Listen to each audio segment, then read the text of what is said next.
Before people had deodorant, bathrooms, or even knew that taking a bath was important, queens used to smell really, really bad. And we don't mean just a little bad. We mean rotten teeth, old sweaty clothes, and so much strong perfume it could knock you out. So grab a candle, plug your nose, and let's look at 4 queens from history who were so smelly, even their perfume gave up trying to help. Now, what if I told you that one of the most powerful queens in all of Europe, a woman who helped join 2 countries, defeat enemies, and start the time of great sea adventures, might have made her royal palace full of stink and sickness? Why? Because she didn't want to change her underwear.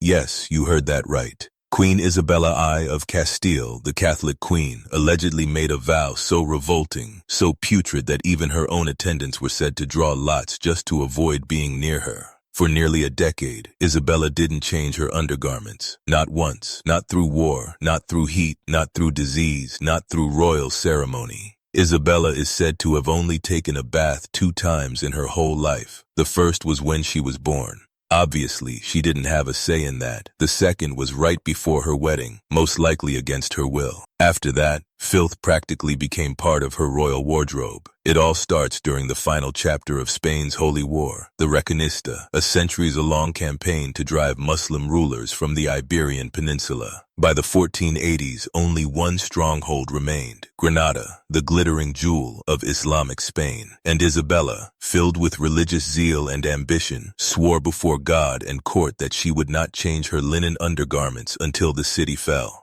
Let's put this into perspective. This wasn't 10 days, not 10 weeks, 10 years. A vow that turned personal hygiene into a holy battlefield. According to the legend, she wanted her bodily suffering to reflect the spiritual struggle of Spain. And so she embraced filth like it was a sacrament. Reports likely exaggerated, but widely believed in later centuries describe a miasma of decay following Isabella wherever she went. Her tent allegedly had to be placed downwind from the rest of the camp. Her clothing became so foul that servants feared for their health. Even court physicians were said to beg for the vow to be lifted, worried that her holy odor might spark an outbreak of plague. Some said her undergarments were so saturated with sweat, grime, and bacteria, they turned stiff and yellowed, practically rotting from the body outward. After Granada finally fell in 1492, the legendary garments were not washed, not saved, but burned, supposedly because they posed a biohazard to the royal court. One version of the story even claims her underwear was first displayed as a relic of her devotion before someone realized that the smell might kill people. Some stories claim that the queen gave off a stench, like rotting fish left out in the sun at a filthy market. But the real question is even worse. If she never washed herself down there, what did she smell like beneath all those fancy gowns? Isabella lived, breathed, and even smelled like holy war. She ruled with a suffocating blend of religious fervor and political ruthlessness. Marie Antoinette did bathe, but rarely, and when she did, it was an event. Her bathtub wasn't private. It sat in a room filled with onlookers, ladies-in-waiting, servants, nobles, all there to watch her bathe.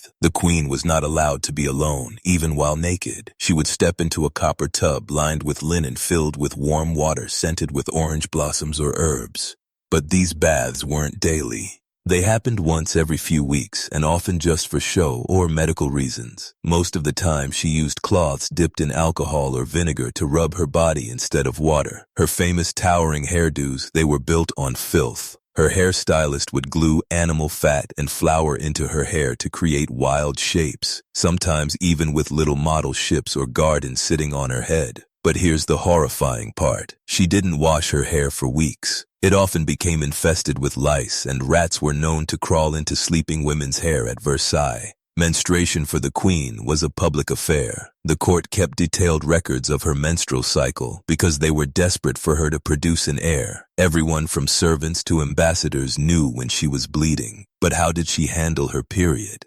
There were no pads or tampons as we know them. Instead, Marie Antoinette used homemade cloth rags which she tucked inside her linen underwear or let rest between her legs. These cloths were washed and reused, often not very well, the smell unpleasant, and since there was no running water, her hands and body likely stayed unclean during her bleeding days. And remember, her clothes were tight, layered, and made of heavy silk and braiade. That meant bloodstains, infections, and irritation were common, but never spoken of publicly. Despite the luxury around her, Marie Antoinette lived in a time where filth was hidden behind lace and luxury. The royal palace of Versailles smelled awful. Chamber pots overflowed, toilets were rare, and nobles often relieved themselves in hallways or staircases. Perfume was not just a luxury, it was used to cover the stink. Even Marie Antoinette's beautiful gowns were not washed often. They were too delicate. Instead, she would change clothes constantly, not because they were dirty, but because that's how the nobility pretended to stay clean. Queen Elizabeth III ruled over a golden age of poetry, power, and pageantry. But beneath the glowing portraits and majestic speeches was a woman living in a world of rot, rags, and poison. Her court shimmered with pearls and silks.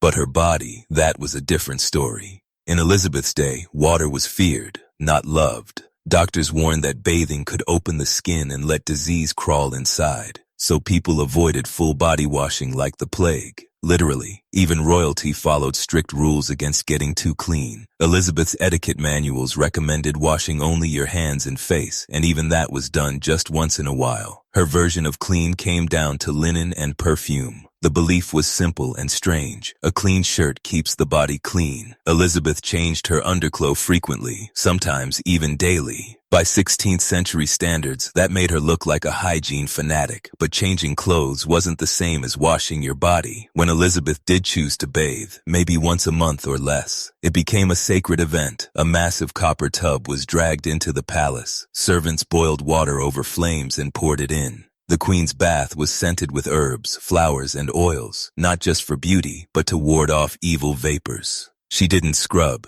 She didn't soak for long. She simply sat like a statue, while her ladies gently wiped her skin with cloths soaked in vinegar or rose water. No privacy, no soap, no actual cleaning. Elizabeth's menstrual hygiene was as crude as the era she ruled. There were no pads, no tampons, and definitely no pain relief. Instead, she used clouts, thick cloth rags, which were folded, stuffed between the legs, and sometimes held in place with a belt. These rags were washed and reused, often still stained or damp. The queen likely bled into layers of linen hidden under tight corsets and elaborate gowns. She had no running water to wash with, and public talk of menstruation was taboo.